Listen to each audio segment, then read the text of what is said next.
Hello, everybody. Welcome to Rumblin Wrestling. My name is Abbink, reporting for GTA Sports Studio.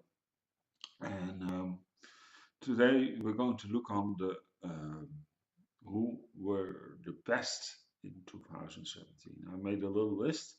I've been discussing this with my whole team, who should get this honor. And it's like the GTA Awards.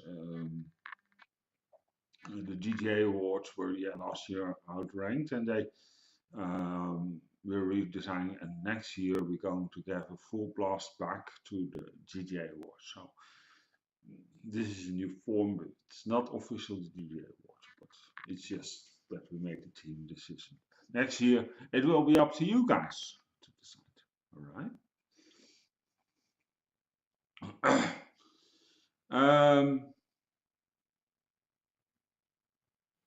All right. Well, I made a little list, and I'll explain you a little bit why we chose that person. All right. Shall we start with the Women Wrestler of the Year? Well, that is in our team Alexa Bliss. Alexa Bliss, I think she had a very dominant and very strong year. And our Alexa Bliss we chose her due to she can cut a promo. I think she's done it well. She developed herself very well. She also, when she does wrestling, she comes off very dominant, and I think she plays this heel persona and she pulls it off. I always have the questions with me about Alexa Bliss. She actually could pull off being a babyface, but that is my personal opinion. I think Alexa Bliss has a very bright future, and she's a very beautiful young lady to look at. That also matters nowadays in society with women wrestling, and I think she has some great years ahead of her, and I think that is why we here at GTA Sports Studio have decided to name her Women Wrestler of the Year. Congratulations, Alexa Bliss. All right, the tag team of the year goes without to the Usos. Now, I have to go a little bit into this because beginning of the year, I could not picture the Usos as a tag team of the year. I thought they were boring. I thought they were still. I thought they were even Roman Reigns copycat like. Um, really, I really had that something like, I don't know. But something catch up to me. They were baby faces, and then they suddenly turned heel. Okay, I thought to myself, well, let's see what this happens. I'm not convinced. And actually, that did it for them to turn heel. And I got even so much respect for them on the feud with New Day. And I'm talking about the match of the Hell in a Cell match against New Day. You must know that I'm a major Undertaker fan, so I'm also a great fan of Hell in a Cell. And I think it's now due to what they did with Hell in a Cell, actually with the pay-per-view. It was a little bit too much.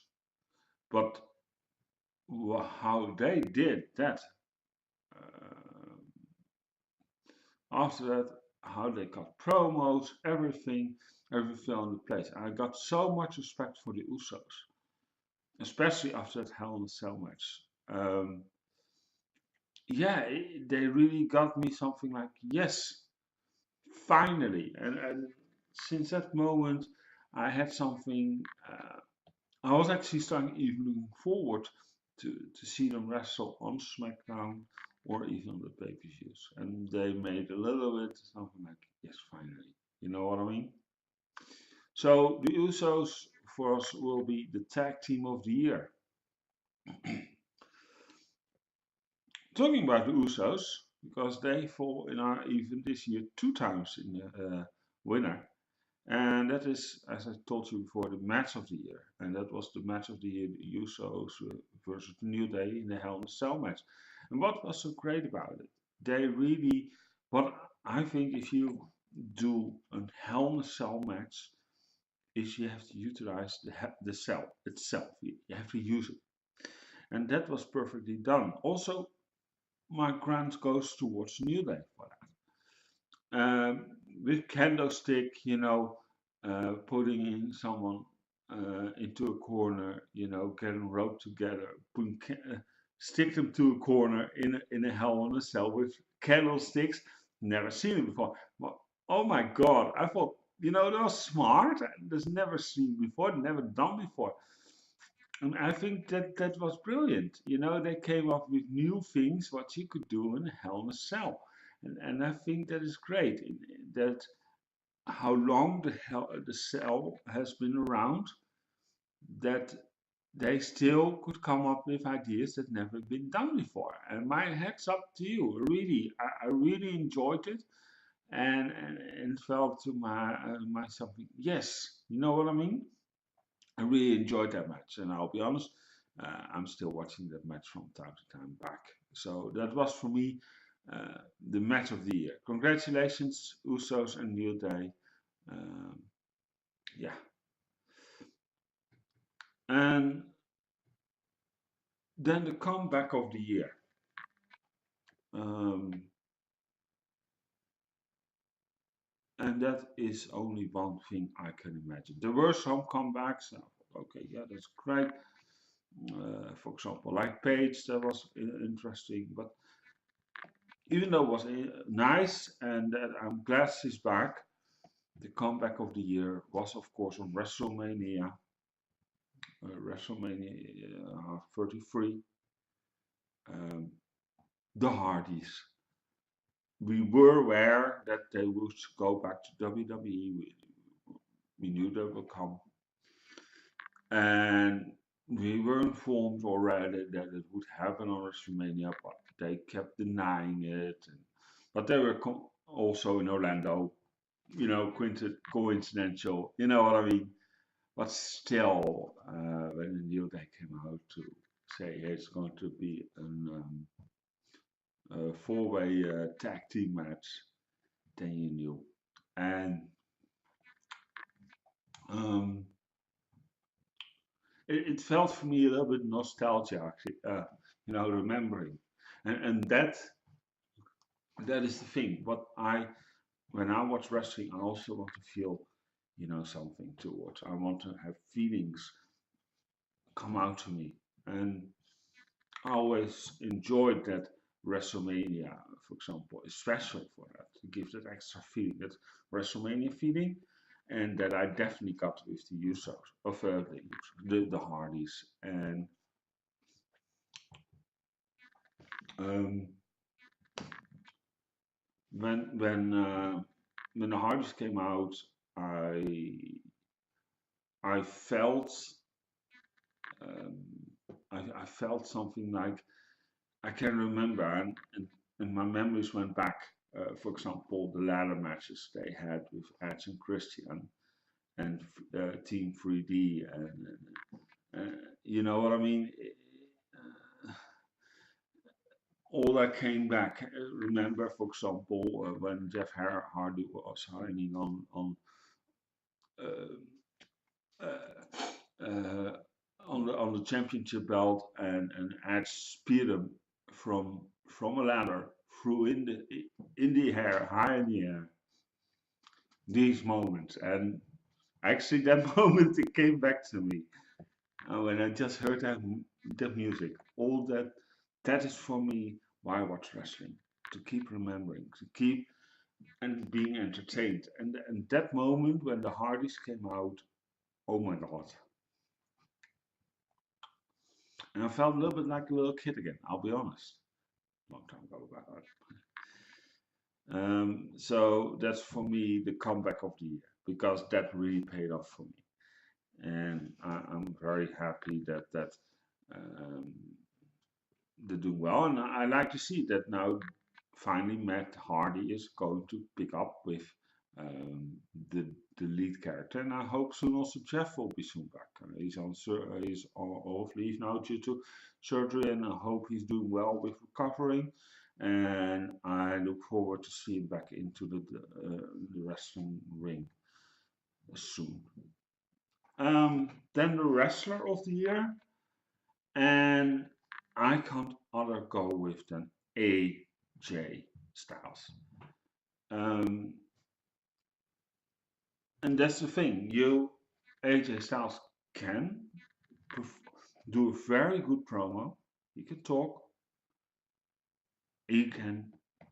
He is very good in the aerial things. He can wrestle. He can convince.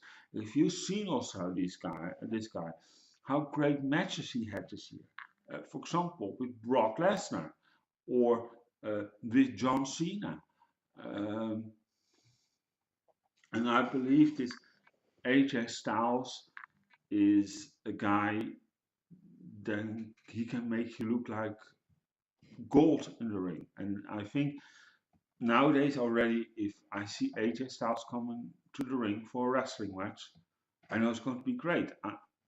I just know it. I already can prepare for that, and that's great. So when AJ Styles is turn, I think to myself, yes, finally. Or for example, the match with Finn Balor, huh, was also so good.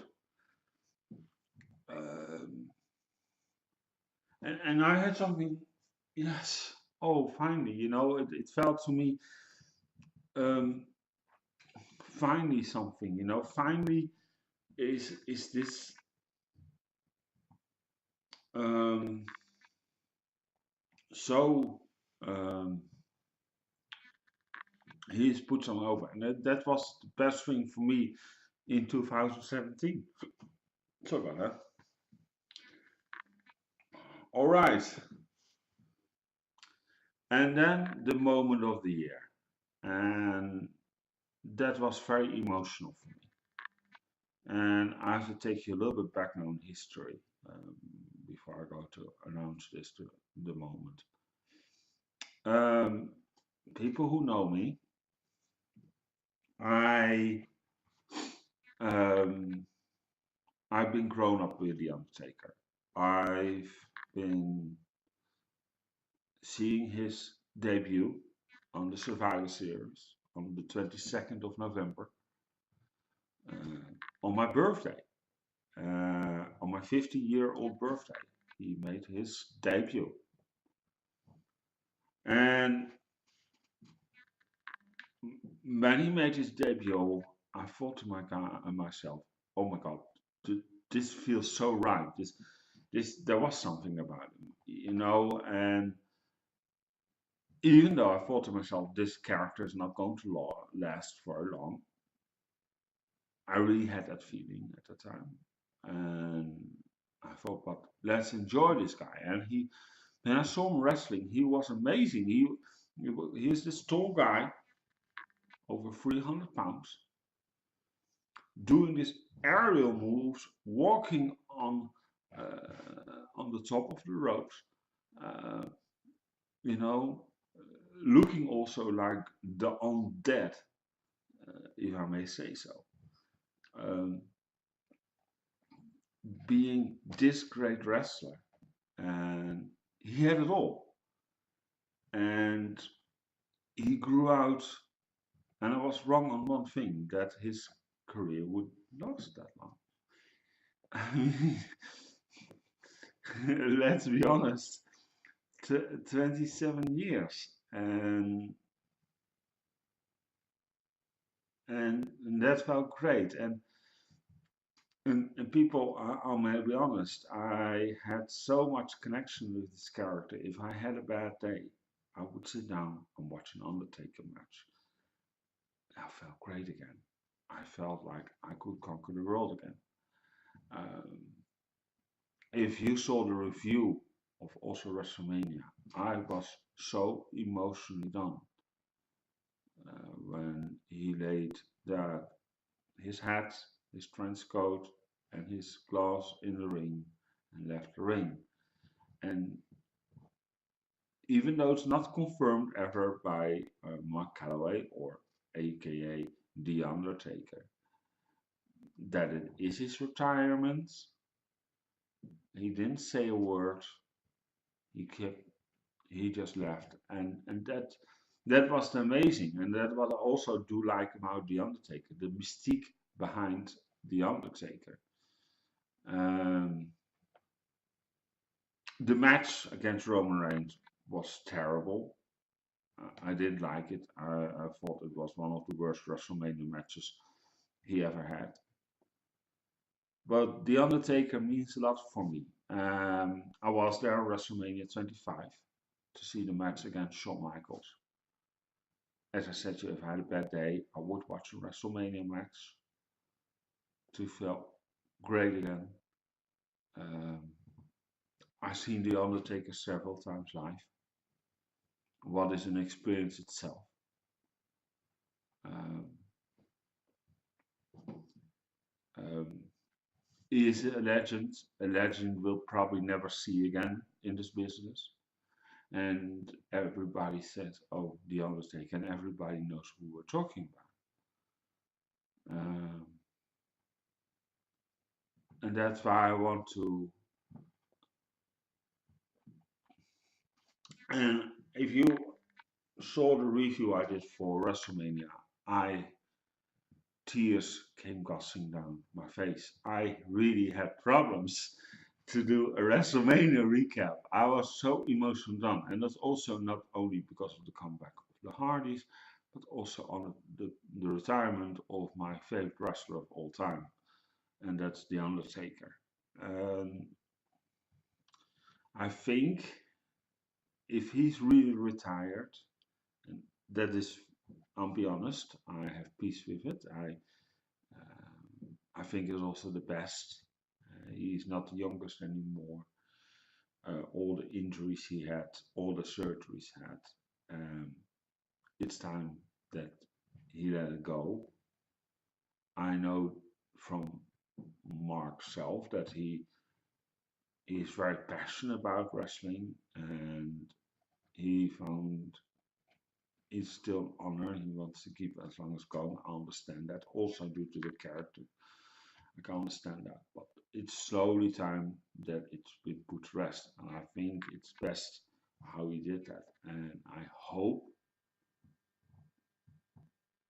that he goes into this year as into the Hall of Fame as the headliner, and that he will break character and tell his side of what for him was the Undertaker.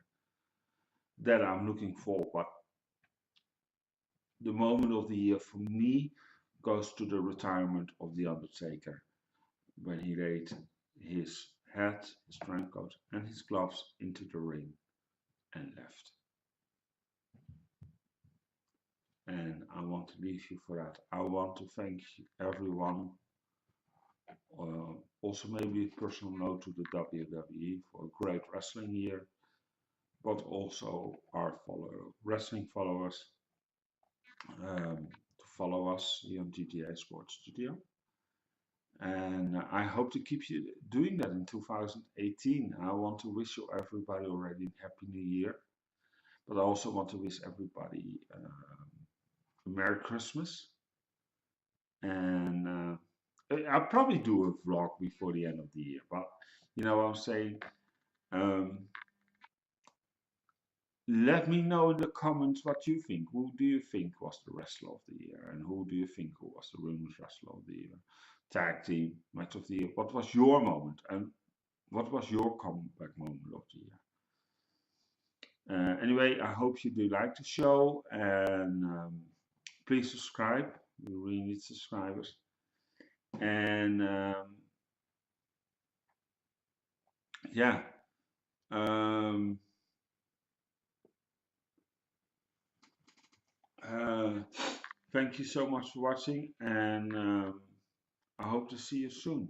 Take care, everybody, and And don't forget to like or share this video. Please do so.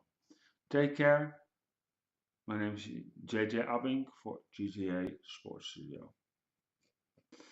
Take care. Ciao.